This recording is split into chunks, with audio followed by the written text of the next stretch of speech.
তো গাইস বাংলার বক্স অফিসে কিন্তু লড়াই পুরোপুরি জমে উঠেছে বোমবাদা ভার্সেস দেবদার মধ্যে এবং মাঝে চলে এসছে কান্তারা চ্যাপ্টার 1। তাহলে কান্তারা চ্যাপ্টার 1 আসার পরেও এই দুটো মুভিকে কত টাকা বক্স অফিস কালেকশন করলো। তো hey guys, welcome back to my channel.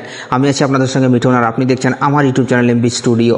তো আজকে আমরা কথা বলবো দেবী চৌধুরী রানী মুভির টোটাল 8 দিনের গ্রস বক্স অফিস কালেকশনকে নিয়ে, কথা বলবো রঘু ডাকাতের টোটাল 9 দিনের গ্রস বক্স অফিস কালেকশনকে নিয়ে। তো ভিডিওটা আপনাদের জন্য অনেকটা ইন্টারেস্টিং হতে চলেছে, তাই ভিডিওটাকে শুরু থেকে নিয়ে শেষ পর্যন্ত কন্টিনিউ করবেন এবং আপনি যদি আমার চ্যানেলে ফার্স্ট টাইম হয়ে থাকেন তো প্লিজ চ্যানেলটাকে সাবস্ক্রাইব করে ভিডিওতে একটা লাইক করে দেবেন। তো চলুন ভিডিওটি শুরু করা যাক।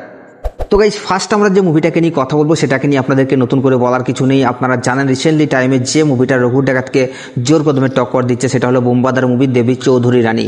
তো এই মুভিটা তো ভাই এখনও পর্যন্ত বিরাট হারে কিন্তু তার হল প্লাস শো টাইমটাকে ধরে রাখতে পেরেছে। তাছাড়া বাংলার মার্কেটে এই মুভিটা কিন্তু এখনও পর্যন্ত ভালো লেভেলের কিন্তু বক্স অফিস কালেকশন নিয়ে আসছে, যেখানে রক্তবীজ 2 কিন্তু অনেকটাই হারিয়ে গেছে। কেন বলছি, কারণ আপনারা প্রত্যেকেই জানেন দেবী চৌধুরী রানীকে নিয়ে কিন্তু প্রত্যেকটা দর্শকের মধ্যে ভালো ক্রেজ ছিল, এক্সাইটেনমেন্ট ছিল এবং দর্শক মুভিটাকে ভালো রিভিউ দিয়েছে, ভালো রিয়াকশন দিয়েছে, যার কারণে মুভিটা কিন্তু আজকে এরকম লেভেলের বক্স অফিস কালেকশন করতে পারছে। তবে এখন প্রশ্ন হলো এটাই যে মুভিটা কান্তারা চ্যাপ্টার 1 রিলিজ হওয়ার পরও কীরকম বক্স অফিস কালেকশন করছে। তো গাইস আপনাদেরকে যদি বলি কান্তারার কথা, তাহলে কান্তারা থাকা সত্ত্বেও এই দুটো মুভি যে হারে বক্স অফিস কালেকশন করছে সেটা ভাই কখনোই কেউ কল্পনা করতে পারেনি। তো এখন প্রশ্ন হলো এটাই যে এই দেবী চৌধুরী রানী মুভিটা তার ডে 8 এসে কত টাকা বক্স অফিস কালেকশন করলো। তো গাইস আপনাদেরকে আমি জানিয়ে দিই দেবী চৌধুরী রানী মুভিটা তার ডে 8 এসে বক্স অফিস কালেকশন করেছে প্রায় 26 লক্ষ টাকার মতো এবং টোটাল 8 দিনে মুভিটা গ্রস বক্স অফিস কালেকশন করেছে 3,17,00,000 টাকা। তো গাইস এই মুভিটার বক্স অফিস কালেকশন নিয়ে আপনাদের কি মতামত আপনারা নিচের কমেন্টে অবশ্যই জানাবেন।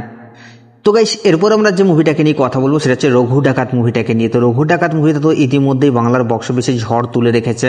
তাছাড়া এই মুভিটা তো এখনও পর্যন্ত আলাদা লেভেলের বক্স অফিস কালেকশন করছে, যেমনটা আপনাদেরকে আমি ভিডিও শুরুতেও বললাম যে রঘু ডাকাত এখনও পর্যন্ত 24 ঘন্টায় 18,000 থেকে 19,000 টিকিট সেল করছে এবং কান্তারার মতো মুভি আসার পরও রঘু ডাকাতের বক্স অফিসে বা রঘু ডাকাতের হল প্লাস শো টাইমে কিন্তু কোনো রকমের কোনো এফেক্ট পড়ছে না।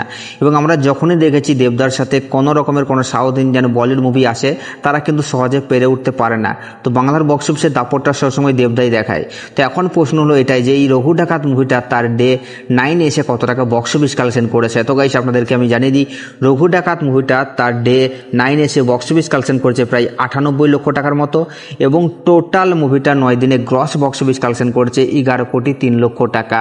তো গাইস এই দুটো মুভির বক্স অফিস কালেকশন নিয়ে আপনাদের কি মতামত আপনারা নিচের কমেন্টে অবশ্যই জানাবেন, কারণ আপনাদের মতামত জানা আমাদের জন্য অবশ্যই জরুরি।